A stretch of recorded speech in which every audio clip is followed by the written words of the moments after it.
Dizem que não há nada que não possa ser encontrado, e é verdade. Hoje vamos mostrar alguns navios que pararam no tempo. O primeiro simplesmente é fascinante. Aqui está o naufrágio de Antikythera. Ele era um navio mercante grego do 1º século a.C. Essa embarcação está no lado leste da ilha grega de Antikythera, onde os mares Egeu e Mediterrâneo se encontram. Cerca de 2000 anos depois, em 1900, um grupo de mergulhadores descobriu o navio. Eles estavam indo para a Tunísia, mas tiveram que se abrigar de uma tempestade em uma ilha próxima. Como não podiam ir a lugar algum, por causa da chuva, resolveram procurar esponjas até o tempo se acalmar. Um dos mergulhadores descobriu o navio naufragado a 40 metros abaixo do nível do mar. Imagine uma pessoa mergulhar para caçar esponjas e submergir com um monte de tesouros arqueológicos. O capitão do navio de caçar esponjas conversou com as autoridades gregas sobre o que eles haviam encontrado. Os oficiais enviaram 2 navios para o local indicado. A operação de resgate foi bem sucedida e as descobertas estão agora no Museu Arqueológico Nacional da Grécia, em Atenas.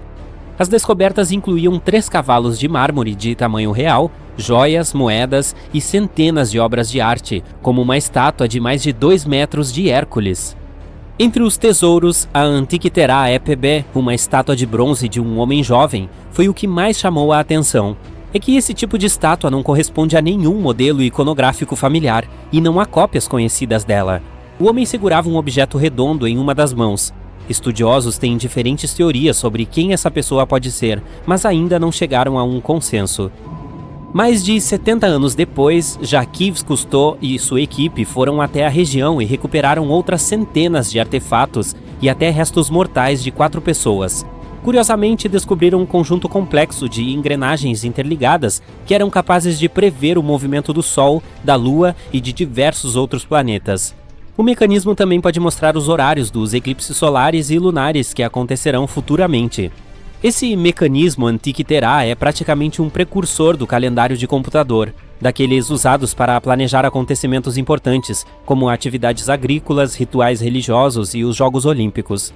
Os artefatos encontrados no naufrágio do Antikythera estão entre as descobertas mais importantes da arqueologia moderna, mudando nossa percepção dos limites da tecnologia antiga. O mecanismo tem um design sofisticado e foi feito há mais de 1000 anos.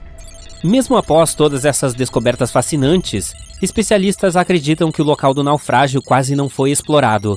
Isso aconteceu por causa de sua localização e da forma do fundo do mar onde o navio está. A embarcação está profunda demais para mergulhadores scuba, mas rasa demais para usar algo como um submersível. Uma pesquisa feita no fundo do mar em 2012 mostrou evidências de um segundo navio naufragado cerca de 244 metros distante dali. Então, está claro que aquela região tem muito a oferecer para a humanidade. Já imaginou se aqueles caçadores de esponjas não tivessem ido lá? Cientistas encontraram um navio naufragado na Antártica, no fundo do mar de Weddell, 107 anos depois de ele ter afundado. O nome do navio era Endurance e pertencia ao explorador da Antártica, Sir Ernest Shackleton. Cientistas que analisaram a embarcação décadas depois dizem que ela está entre os maiores navios naufragados de todos os tempos. É por isso que eles filmaram a descoberta inteira. O vídeo mostra os resquícios do Endurance e prova que ele ainda está em ótimo estado. Ele está a 3 quilômetros abaixo da superfície do mar há mais de um século, mas parece que naufragou há pouco tempo. A história dele é a seguinte: o navio foi esmagado pelo gelo e afundou em 1915. Ernest e sua tripulação tiveram que escapar usando botes salva-vidas e felizmente conseguiram se salvar. Depois o navio afundou. Sim, essa é uma história impressionante, mas por que os cientistas prezam tanto por esse navio? Primeiro, porque a expedição imperial transantártica do Ernest zarpou para atravessar o continente a pé pela primeira vez. Sim, todos ficaram presos no gelo, mas o propósito da missão era importante. E, em segundo lugar, por causa do desafio de encontrar o navio naufragado. O mar de Weddell está quase sempre coberto por uma camada grossa de gelo. Sabe, o mesmo gelo que fez o Endurance afundar. Chegar perto do mesmo local onde aconteceu o naufrágio já é super difícil. Agora imagine fazer a pesquisa. Especialistas da equipe de exposições modernas previram quando haveria menos quantidade de gelo naquele local usando imagens de satélite. Eles perceberam que o tempo estava a favor deles para começar uma expedição.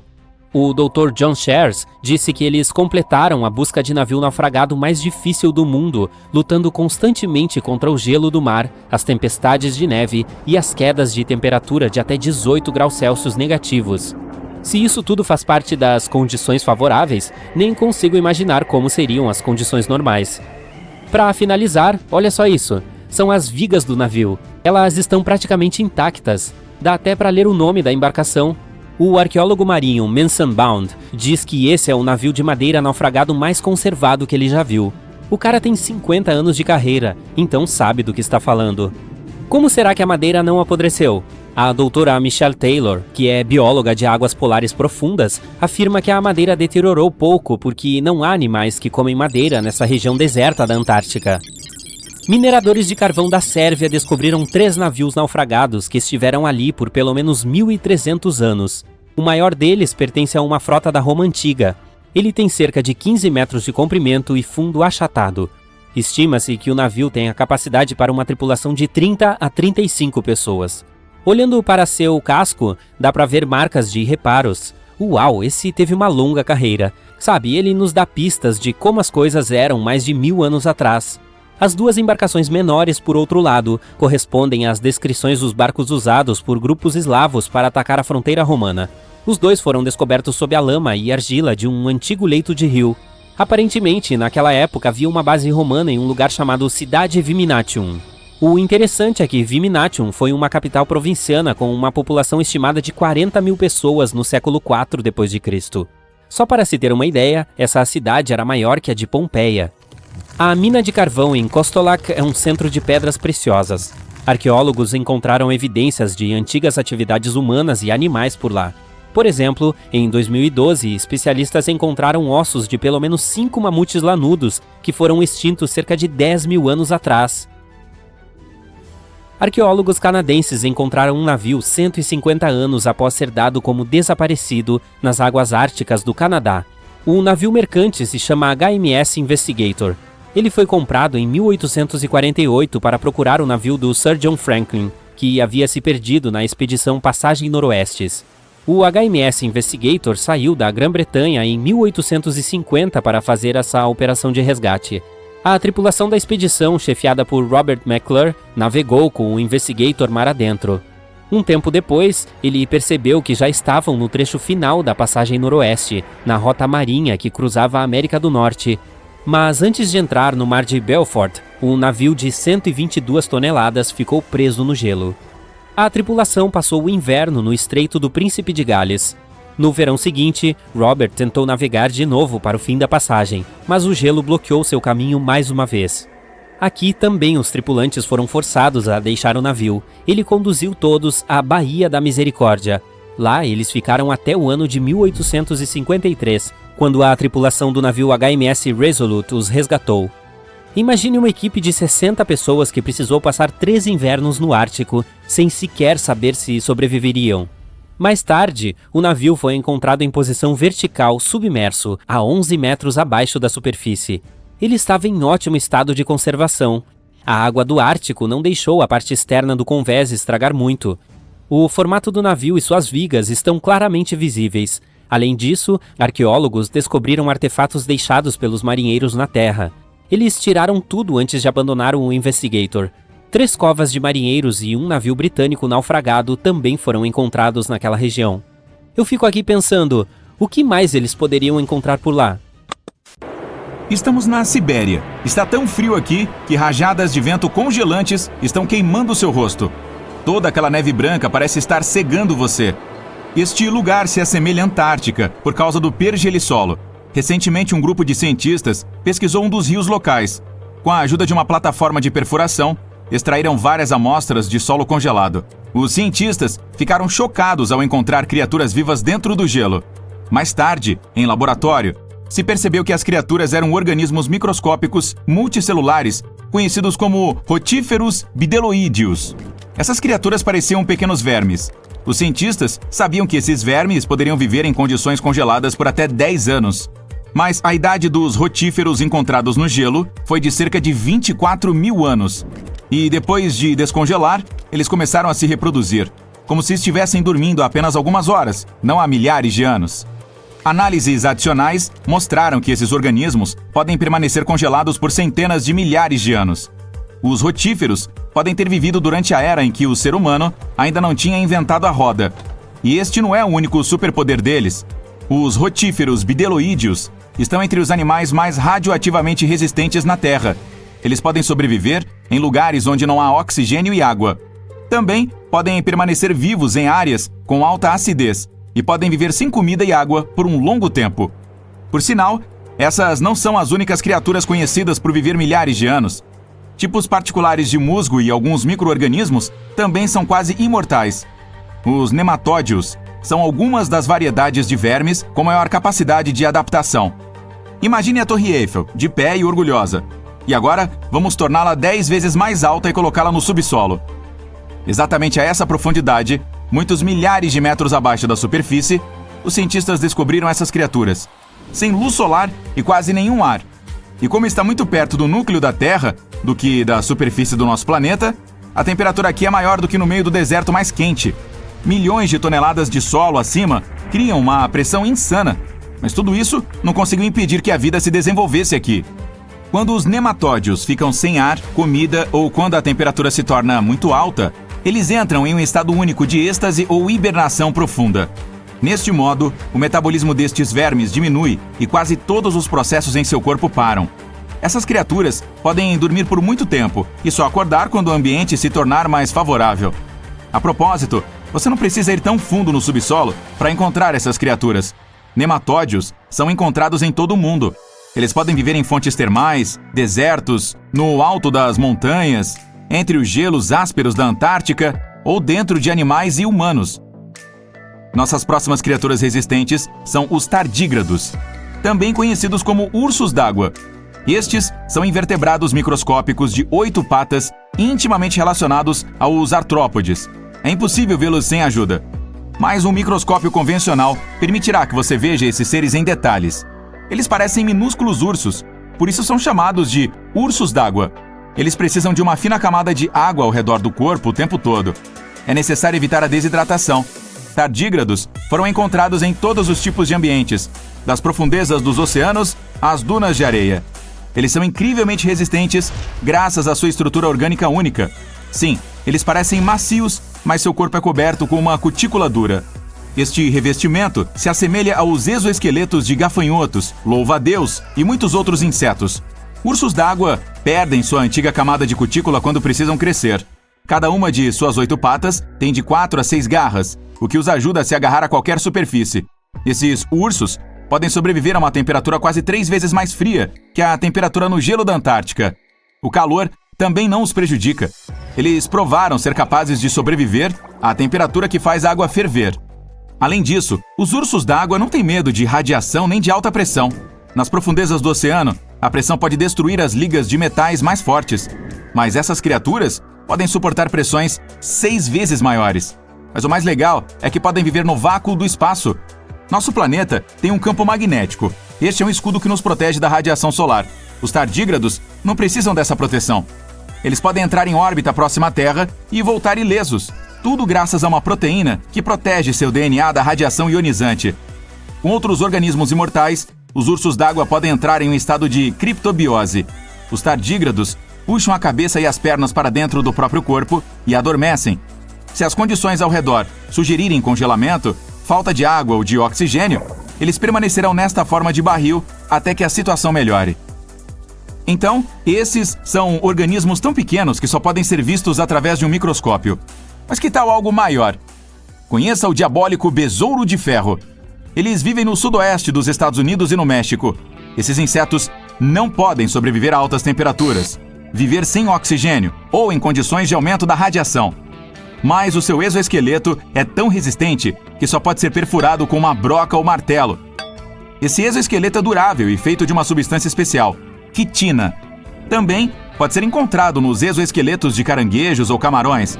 E ainda assim, a quitina do diabólico besouro de ferro é tão durável que permite que essa criatura suporte o impacto de um carro se movendo em alta velocidade. Em tempos de perigo, eles podem esconder suas antenas e patas fortes em partes especiais do exoesqueleto. Outros animais não podem morder essa armadura. Então cospem o besouro e saem para procurar almoço em outro lugar. Assim que o perigo desaparece, o inseto estende as patas novamente e segue a vida. Além disso, a armadura salva os besouros da desidratação, o que é muito útil em áreas quentes do México e sudoeste dos Estados Unidos. Dentro do exoesqueleto, eles podem armazenar umidade. Em outras palavras, esses insetos podem absorver água sempre que a encontrarem e transportar esse líquido dentro de si mesmos. As próximas criaturas são incrivelmente frágeis, mas elas sabem como sobreviver em lugares onde quase nenhum outro animal pode viver. Vamos para o sudoeste da Romênia, perto do Mar Negro. Aqui, em uma planície larga e desolada, você pode notar um poço. Esta é uma mina que leva ao subsolo profundo. O ar na superfície do nosso planeta geralmente contém cerca de 20% de oxigênio, mas na mina são apenas 10%. Dentro da caverna, o ar também tem um conteúdo elevado de sulfeto de hidrogênio e dióxido de carbono. As pessoas não conseguem respirar lá sem um tanque de oxigênio. Provavelmente podemos dizer que a água e o ar lá estão envenenados. Quase nenhum animal seria capaz de sobreviver nessas condições. Ainda assim, 48 espécies de organismos vivos foram encontradas nesta caverna. 33 delas são espécies recém-descobertas. E não são apenas micróbios ou bactérias que não podem ser vistos sem um microscópio. Algo maior mora aqui. Estranhos caracóis brancos rastejam pelas paredes das minas. Camarões transparentes e um monte de sanguessugas desconhecidas nadam na água. Centopeias brancas com antenas enormes e aranhas brancas assustadoras correm pelo chão. E todos eles crescem aqui há quase 5 milhões de anos. Você pode notar um escorpião aquático e outra espécie não identificada deste animal. Não se parece com seus parentes que vivem em areias quentes ou florestas tropicais. Nenhuma criatura viva aqui parece normal. Todos os animais são brancos ou transparentes. Eles não têm olhos, mas estão equipados com patas longas e antenas que os ajudam a navegar neste espaço escuro. Quanto mais fundo você entra na caverna, menos oxigênio o ar contém. Mas o número de organismos vivos aumenta. O ar é preenchido com metano e dióxido de carbono. Todos os habitantes desta caverna nunca viram a luz do sol e nunca saíram das trevas. Parece impossível sobreviver em condições em que as plantas não produzem oxigênio. A resposta para a questão de sua sobrevivência está escondida em um pequeno lago. A superfície da água é coberta com uma espuma estranha. Se você olhar de perto, poderá ver que essa substância branca está viva. Assemelha-se a papel molhado macio, que é fácil de rasgar. Essa coisa é, na verdade, bilhões de organismos vivos, bactérias chamadas autótrofas. Há muito mais dióxido de carbono na caverna do que lá fora, e essas bactérias, como as plantas, o absorvem. Mas elas não fazem isso com a ajuda da fotossíntese, o que significa que não precisam de luz solar. Elas usam água para a quimiossíntese. O que essas bactérias secretam é alimento para outras bactérias. E essas outras bactérias são alimento para criaturas maiores. Um ciclo alimentar que você não consegue encontrar em nenhum outro lugar do planeta. Em um parque canadense congelado, bem escondido sob camadas espessas de gelo, alguns cientistas descobriram um esqueleto bizarro que chamaram de dragão congelado. O esqueleto estava ali sob o gelo havia milhares de anos. Os especialistas levaram décadas para descobrir qual era a espécie desse estranho fóssil. E foi identificada como um novo gênero de pterossauro, que era um réptil gigante e voador com uma envergadura de asas de mais de 5 metros. A cabeça era 3,5 vezes maior que o corpo. Os pterossauros viveram 76 milhões de anos atrás, sobrevoando os demais dinossauros. Os cientistas os descreveram como os maiores, mais cruéis e mais bizarros animais que voam. O novo gênero foi chamado de Cryodracon boreas, cuja tradução é dragão congelado dos ventos do norte. Em 2013, um jovem montanhista estava escalando uma das montanhas mais altas da Europa Ocidental, o Mont Blanc. Ele viu uma caixa estranha de metal saindo da neve. O cara fez um esforço danado para abri-la e viu que ela estava cheia de rubis, esmeraldas e safiras. E entregou o tesouro imediatamente para as autoridades. No fim das contas, descobriu-se que a caixa provavelmente pertencia a um passageiro de um dos 2 voos da Índia que se chocou contra a montanha mais de 50 anos atrás. O conteúdo foi avaliado em mais de $200 mil e as autoridades ainda estão à procura do herdeiro dessa pequena arca do tesouro. No noroeste da Sibéria, em 2007, um criador de renas estava passeando com seus filhos ao ar livre quando viu uma coisa estranha no gelo. O homem percebeu que era um filhote de mamute e ligou imediatamente para o museu local. A criatura foi chamada de Liuba e considerada a múmia de mamute mais preservada do mundo no momento da descoberta. Liuba ficou sob o gelo durante 41.800 anos e tinha entre 30 e 35 dias. Da tromba até a cauda, tem quase o mesmo tamanho de um filhote grande. Se você quiser ver esse animal de perto, saiba que a Liuba fica em exposição em vários museus do mundo todo. No continente gélido da Antártica, coberto por camadas de gelo e neve, está o Monte Erebo, um vulcão congelado. Ele foi descoberto no meio de uma erupção em 1841 por exploradores em uma expedição. O vulcão tem mais de 3.600 metros de altura e continua ativo há 1.300.000 anos. Nas profundezas desse vulcão, bem no meio dele, tem uma cratera com grandes volumes de lava derretida. Há explosões ocasionais, então considera-se que ele ainda está em erupção contínua. Porém, essas erupções não preocupam, pois geralmente são bem pequeninas. Lá atrás, em 1991, 2 escaladores estavam viajando pelos Alpes italianos quando se depararam com um corpo. Eles acharam que era de algum escalador que havia se perdido recentemente. A dupla voltou correndo para a base da montanha para avisar sobre o infeliz achado. Assim que todos os restos foram recuperados, ficou claro que o corpo não era nem um pouco recente. Os cientistas determinaram que o Homem do Gelo tinha mais de 5.000 anos e foi chamado de Otzi. Os cientistas nunca haviam visto nada parecido, pois o corpo estava muito bem preservado. Durante anos, Otzi foi estudado pelos cientistas que descobriram que nossos ancestrais têm muito mais coisas em comum conosco do que imaginávamos. Seu corpo estava coberto por pinturas. Pesquisas feitas no conteúdo de seu estômago revelaram que sua última refeição foi uma carne seca e curada, parecida com o bacon que comemos hoje. O Homem do Gelo tem pelo menos 19 parentes vivos hoje, em alguma parte da Europa Central. Os cientistas estavam pesquisando tocas de esquilos antigos na Sibéria quando encontraram uma coisa interessante. Um dos bichinhos tinha escondido sementes preciosas bem lá no fundo do solo. Elas ficaram encapsuladas no gelo por 32.000 anos. As sementes eram da flor Silene stenophila, que havia sido extinta há muito tempo. O incrível é que os cientistas conseguiram recuperar o tecido da planta de dentro das sementes, formando uma plantação de flores. Desde então, reintroduziram a flor extinta a seus habitats naturais mundo afora. Em 1930, uma equipe de cientistas noruegueses navegava pelo Oceano Ártico, conduzindo uma pesquisa sobre os mares e geleiras. Eles chegaram à Ilha Branca, um território perigoso e congelado em que nenhum humano havia pisado antes. Pelo menos, era o que se pensava na época. Os pesquisadores ficaram em choque ao descobrir a ponta de um pequeno barco saindo da neve. Dentro do barco, encontraram equipamentos científicos e vários itens pessoais congelados, inclusive uma jaqueta bordada com S.A. André. Eles haviam descoberto os destroços da famosa expedição polar da S.A. André. Em 1897, exploradores suecos comandados por André tentaram viajar para o Polo Norte usando um balão de hidrogênio. Desde então, ninguém ouviu mais falar sobre eles. As pessoas só descobriram o que aconteceu quando o barco foi encontrado 33 anos depois. Tudo indica que o balão bateu na Ilha Branca apenas 2 dias depois de partir da Suécia. Os exploradores viajaram perto da ilha em um barco improvisado, mas não conseguiram ir além. O mamute lanoso mais bem preservado encontrado até agora foi descoberto em uma região de Pergelissolo, na Sibéria, em 2010. Os cientistas o chamaram de Yucca, em homenagem ao pequeno vilarejo que fica perto de onde o animal foi descoberto.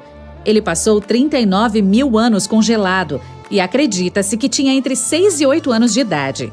Por estar tão bem preservado, vem sendo estudado por anos e está fornecendo novas informações sobre os mamutes. Em 2019, os cientistas anunciaram que conseguiram ativar células tiradas do tecido de Yucca.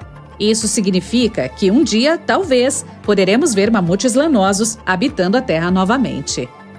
Olhando as imagens e vídeos da Antártica, o continente parece ser congelante, coberto por neve, além de ser plano, exceto por alguns montes pequenos. Os cientistas acreditavam nisso também, quando foram estudar as montanhas Gemburtsev. No começo dos anos 2000, ficaram chocados ao descobrir que os pequenos montes de rocha eram, na verdade, o pico de uma cordilheira gigante que estava sob mais de 1.000 metros de neve. Usando a tecnologia de radar, descobriram que as montanhas têm cerca de 3.000 metros de altura e uma extensão de 1.200 quilômetros. Ou seja, são do mesmo tamanho dos Alpes europeus, só que escondidas sob toneladas de gelo e neve. Em uma mina de ouro na Sibéria, um empresário estava examinando um rio próximo quando viu uma coisa interessante no gelo. Era um pequeno rinoceronte lanudo que mais tarde foi batizado de Sasha. Essa espécie estava extinta havia 15.000 anos. Acredita-se que Sasha pode ter ficado congelado por até 39.000 anos.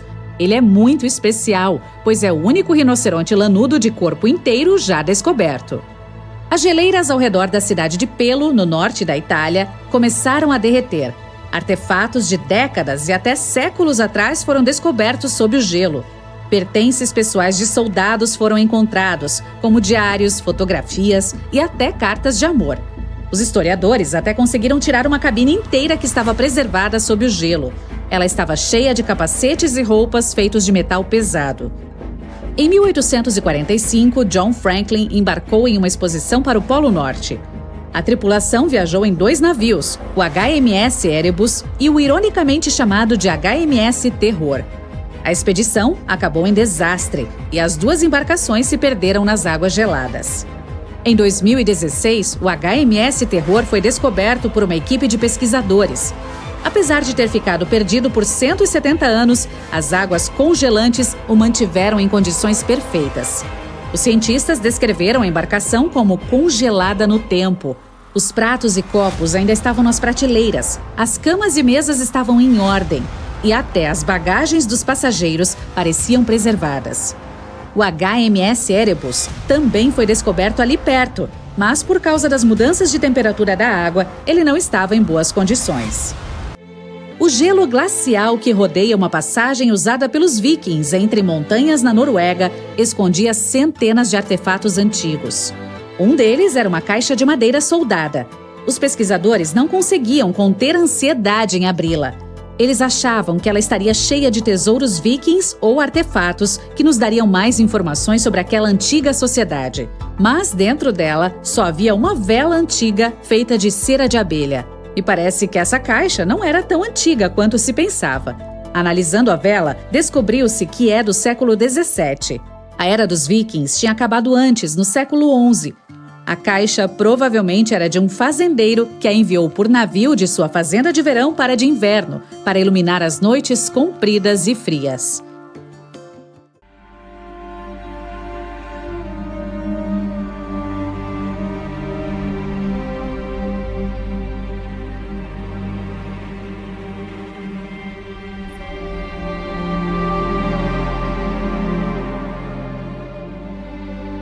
É o inverno de 1980. Estamos na pequena cidade de Langby, nos Estados Unidos. Jean Hilliard, de 19 anos, está dirigindo para casa após se encontrar com um amigo. Ela pega um atalho e dobra para uma estrada congelada e escorregadia. No escuro, ela perde o controle do carro com tração traseira. O veículo cai em uma vala. Luzes de emergência, neve, noite e um frio extremo. Jean sai do veículo. Ela está vestindo apenas um casaco leve de inverno, luvas e botas de cowboy. A temperatura do ar está muito mais baixa do que a de um freezer. Ela tem certeza de que uma amiga mora perto, então segue por ali. Ela sobe um morro alto e percebe que pegou o caminho errado. Parece que ela se perdeu. A garota anda mais alguns quilômetros e vê a casa de sua outra amiga lá longe. Congelada, ela caminha até lá. Então, tudo fica preto. E Jean perde a consciência. Na manhã seguinte, o agricultor Wally Nelson acorda com um ótimo humor. É época das festas de final de ano. Parece um conto de fadas de inverno do lado de fora da janela. Ele sai de casa e vê o corpo de Jean Hilliard deitado a poucos metros de sua varanda. Wally se aproxima da garota, a sacode e fica horrorizado. O corpo dela está rígido e frio como madeira congelada. Os olhos dela estão abertos e não se movem. O cabelo congelou. Ela simplesmente não parece viva. Mas Wally vê que ela ainda está respirando. Jean conseguiu sobreviver. Wally quer colocá-la no carro dele para levá-la ao médico. Mas o corpo da menina não se dobra e não cabe no automóvel. Parece uma estátua. Ele pega um carro maior e corre para o hospital o mais rápido possível. Os médicos atendem Jean, mas acham que ela não tem chances de sobreviver. Sua mão está tão dura e congelada que nenhuma agulha consegue penetrá-la. A temperatura baixa, os olhos vidrados e os músculos duros como pedra são todos resultado do modo de emergência. O corpo dela direcionou todo o sangue para os órgãos vitais para garantir seu funcionamento. É por isso que outras partes do corpo parecem tão sem vida e sua pele e músculos não reagem a nada. Os médicos decidem colocar compressas de aquecimento na menina para aquecê-la. A família aguarda pela sua recuperação. Mas agora, tudo o que eles podem fazer é apenas esperar.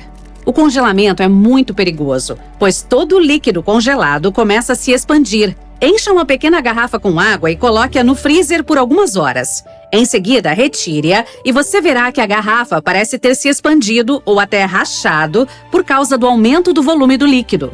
A mesma coisa acontece dentro dos nossos corpos.